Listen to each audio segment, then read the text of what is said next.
బాలీవుడ్ తెరపై అడుగుపెట్టి ఇప్పుడు ప్రపంచమే వేదికగా మారిన నటి ప్రియాంక చోప్రా కథ నిజంగా ఇన్స్పిరేషన్తో నిండింది.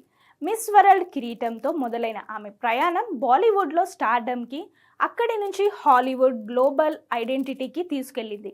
సాధారణంగా ఇండియన్ నటులు హాలీవుడ్లో ఒక అవకాశం కోసం ఏళ్ల తరబడి ఎదురుచూస్తే, ప్రియాంక మాత్రం వరుస ప్రాజెక్టులతో అక్కడ తనకంటూ ఓ స్థానం సంపాదించుకుంది.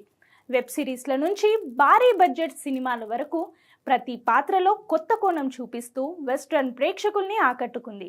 హాలీవుడ్లో బిజీగా ఉన్నప్పటికీ భారతీయ సినిమాల్ని పూర్తిగా మర్చిపోలేదు. కథలో బలం ఉంటే చాలు, భాష, మార్కెట్, బడ్జెట్ అన్నీ రెండో ప్లాన్ అనేలా ప్రాజెక్టులు ఎంచుకుంటోంది.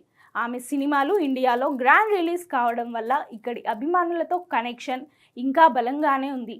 ఇప్పుడు మళ్ళీ ఇండియన్ సినిమాలపై దృష్టి పెట్టడంతో బాలీవుడ్తో పాటు సౌత్ ఇండస్ట్రీలోనూ ఆమె పేరు హాట్ టాపిక్గా మారింది. గ్లామర్ మాత్రమే కాదు, గ్లోబల్ లెవెల్ బ్రాండ్ విలువ ఉన్న నటిగా ప్రియాంక నిలిచింది. ఆమె చేస్తున్న వరుస సినిమాలు చూస్తే ఇండియన్ స్టార్డమ్ అంటే ఇదే అని ప్రపంచానికి మరోసారి చెప్పబోతున్నట్టే ఉంది.